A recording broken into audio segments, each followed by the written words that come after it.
नमस्कार, नक्षत्रवाणी के YouTube channel पर आपका स्वागत है। मैं हूं संतोष देशपांडे। आज का विषय है अपना जुड़वा ट्विंस। अगर किसी के यहाँ ट्विंस हुए तो उनकी डेस्टिनी में, उनके भाग्य फल में क्या कोई अंतर आता है या नहीं आता, इसके ऊपर विद्वानों में बहुत मतभेद रहे हैं।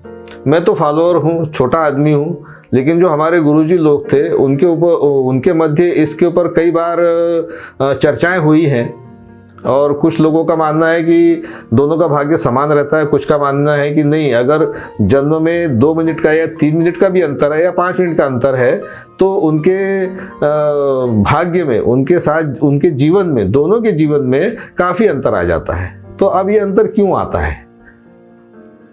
वैज्ञानिक दृष्टिकोण से या ज्योतिषीय दृष्टिकोण से, वैज्ञानिक, अब अगर 2 या 3 मिनट का अंतर है, जो फास्टेस्ट मूविंग एलिमेंट होता है किसी भी व्यक्ति की कुंडली में, वो फास्टेस्ट मूविंग एलिमेंट तो लग्न होता है, जो 2 घंटे में बदलता है।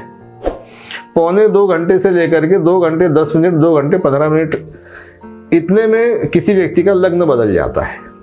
अगर सवेरे 5-6 बजे अगर वृषभ लग्न है तो 8 बजे जो है मिथुन लग्न हो जाता है, 10 बजे कर्क लग्न हो जाता है। यानी कि जो फास्टेस्ट मूविंग एलिमेंट है वो लग्न होता है, उसी के अनुसार उसके स्वामी बदल जाते हैं। पर अगर किन्हीं बच्चों का जन्म जो है एक ही लग्न में, एक ही राशि में, एक ही नक्षत्र में हो, लेकिन उनके जन्म के अंतर में, उनके जन्म के समय में 2 या 3 मिनट का अंतर हो, तो क्या फर्क पड़ता है? क्या अपन ने कभी इस पर विचार किया है? और अगर अंतर पड़ता है तो वो क्या अंतर होता है?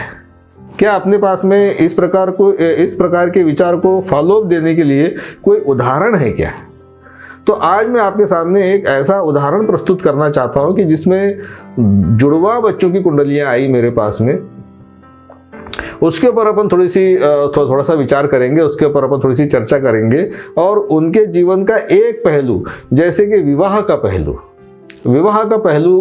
विवाह का परिप्रेक्ष्य में उनके कुंडली की अपन विवेचना करेंगे और देखेंगे कि अगर जुड़वा बच्चे हुए हैं, उनके जन्म के समय में 3 मिनट का अंतर है, तो उनके विवाह के फल में क्या अंतर आया है। तो चलिए आज अपन देखते हैं एक का जो उपनक्षत्र स्वामी है, 7वें घर का उपनक्षत्र स्वामी जो है वो शनि आया है।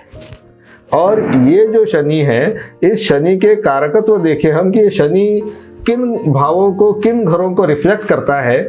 आइए देखते हैं। तो ये शनि जो है, ये 1, 2, 3, 4, 6वां, 7वां, 11वां और 12वां ऐसे घरों का ये प्रतिनिधित्व करता है।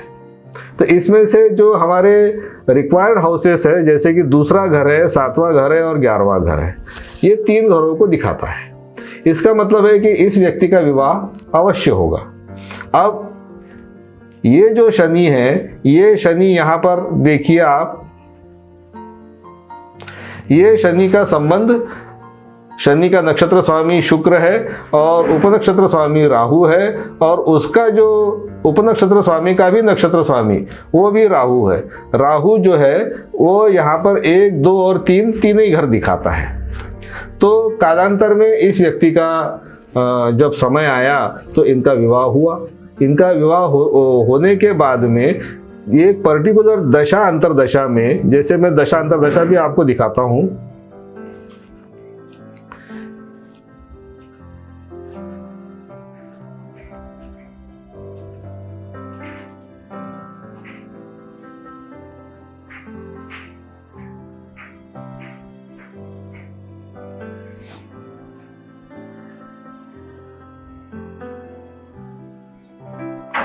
शुक्र और मंगल, ये इस दशा अंतरदशा में लगभग 24-25 वर्ष की आयु में इनका विवाह हुआ। तो जो मंगल था वो एक जगह पर 7वां घर दिखा रहा है, शुक्र जो है वो 11वां घर दिखा रहा है, और जो राहु है वो तो दूसरा घर दिखा रहा है। तो जब ये चेन पूरी हुई तो इस व्यक्ति का विवाह हो गया। अब उसके बाद में जब दशाएं बदली, उसके बाद में जब ये दशा, अब इस व्यक्ति को विवाह का सुख पूर्ण है या नहीं है, ये भी एक विवाह तो हो गया। इस व्यक्ति को विवाह का सुख पूर्ण है या नहीं है, इस व्यक्ति को दशाओं में परिवर्तन आया बाद में इस व्यक्ति के जीवन में कुछ परिवर्तन आए, और जब शुक्र में गुरु आया इनको, ये शुक्र में गुरु के आप ये देखिए, शुक्र में गुरु आया है इनको,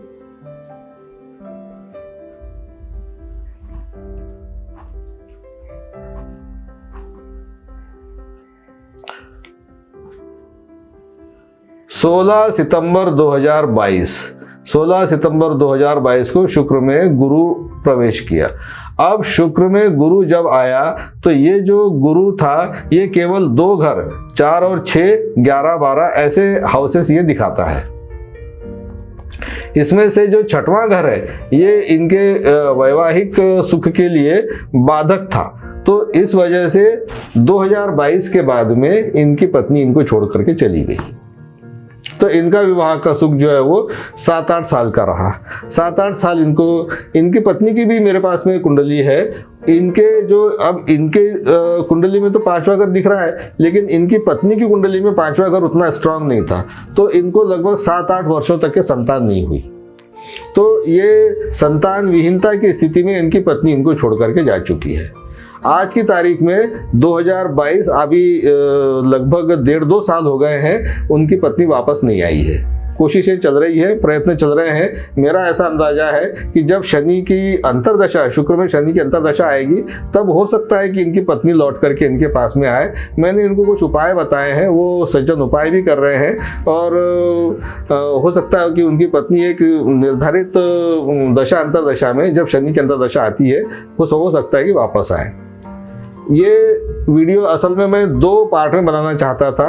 ये जो मैंने आपको डेट ऑफ बर्थ और समय बताया है, इसी डेट ऑफ बर्थ और समय की एक दूसरी कुंडली है मेरे पास में, जिसके ऊपर मैं आपसे अगले वीडियो में चर्चा करूंगा।